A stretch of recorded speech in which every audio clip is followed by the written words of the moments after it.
Weekend ಟೈಮ್ನಲ್ಲಿ home stay ಮೇಲೆ ಖಾಕಿ raid ಮಾಡಿದೆ. ಕಗ್ಗಲೀಪುರ ಪೊಲೀಸರಿಂದ ತಡರಾತ್ರಿ ಹೋಮ್ ಸ್ಟೇ ಮೇಲೆ ದಾಳಿಯಾಗಿದೆ.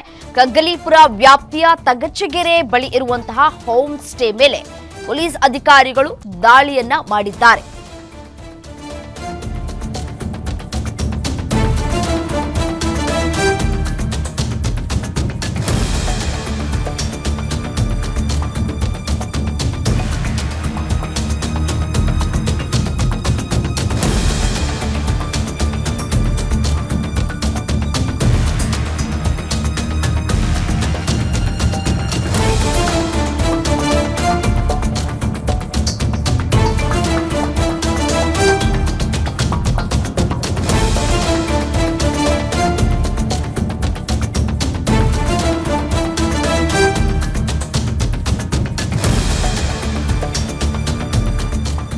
ಕಗ್ಗಲೀಪುರ ವ್ಯಾಪ್ತಿಯ ತಗಚಗೆರೆ ಬಳಿ ಇರುವಂತಹ ಹೋಮ್ ಸ್ಟೇ ಮೇಲೆ ರೇಡ್ ಆಗಿದೆ.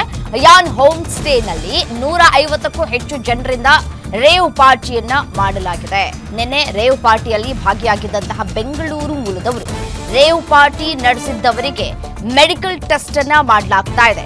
ರಾಮನಗರ ಜಿಲ್ಲಾಸ್ಪತ್ರೆಯಲ್ಲಿ ಮೆಡಿಕಲ್ ಟೆಸ್ಟ್ ಅನ್ನ ನಡೆಸಲಾಗ್ತಾ ಇದೆ.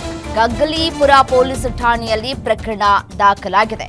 ವೀಕೆಂಡ್ ಅಂತ ಹೇಳಿ ಎಲ್ಲರೂ ಕೂಡ ಹೋಮ್ ಸ್ಟೇಗೆ ಮಾಡಬೇಕು ಅಂತ ಹೇಳಿ ತೆರಳಿದ್ರು. ಆ ಒಂದು ಹೋಮ್ ಸ್ಟೇಯಲ್ಲಿ ಈ ಡ್ರಗ್ಸ್ ಬಳಕೆ ಮಾಡಲಾಗ್ತಾ ಇದೆ ಅನ್ನೋದು ಸದ್ಯಕ್ಕೆ ಸಿಗ್ತಾ ಇರುವಂತಹ ಮಾಹಿತಿ. ಅಯಾನ್ ಹೋಮ್ ಸ್ಟೇನಲ್ಲಿ 150ಕ್ಕೂ ಹೆಚ್ಚು ಜನರಿಂದ ರೇವ್ ಪಾರ್ಟಿಯನ್ನು ಮಾಡಲಾಗ್ತಾ ಇತ್ತು.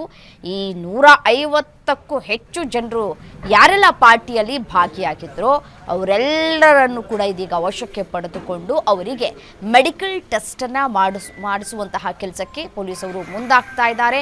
ಆ ಕುರಿತ ದೃಶ್ಯಾವಳಿಗಳನ್ನು ಕೂಡ ಗಮನಿಸ್ತಾ ಇದ್ದೀರಿ. ನಿನ್ನೆ ರೇವ್ ಪಾರ್ಟಿಯಲ್ಲಿ ಭಾಗಿಯಾಗಿದ್ದಂತಹ ಬೆಂಗಳೂರು ಮೂಲದವರು ಅನ್ನೋದು ಗೊತ್ತಾಗ್ತಾ ಇದೆ. ಖಚಿತ ಮಾಹಿತಿಯ ಆಧಾರದ ಮೇರೆಗೆ ರೇವ್ ಪಾರ್ಟಿ ನಡೀತಾ ಇದ್ದಂತಹ ಸ್ಥಳಕ್ಕೆ ಅಂದರೆ ಈ ಅಯಾನ್ ಹೋಮ್ ಸ್ಟೇಗೆ ಅಧಿಕಾರಿಗಳು ತೆರಳಿದಂತಹ ಸಂದರ್ಭದಲ್ಲಿ ಅಲ್ಲಿ ಪಾರ್ಟಿ ನಡೀತಾ ಇರೋದು ಗೊತ್ತಾಗಿದೆ. ಸೊ ಹಾಗಾಗಿ ಅನುಮತಿಯನ್ನು ಪಡೆದುಕೊಳ್ಳದೆ 150ಕ್ಕೂ ಹೆಚ್ಚು ಜನರು ಪಾರ್ಟಿಯಲ್ಲಿ ಭಾಗಿಯಾಗಿದ್ದಾರೆ. ಮತ್ತು ಆ ಪಾರ್ಟಿಯಲ್ಲಿ ಭಾಗಿಯಾಗಿದ್ದು ಅಲ್ಲದೆ ಡ್ರಗ್ಸ್ ಬಳಕೆ ಮಾಡಿದ್ದಾರೆ ಅನ್ನುವಂತಹ ಗಂಭೀರ ಆರೋಪ ಕೇಳಿಬರ್ತಾ ಇದೆ.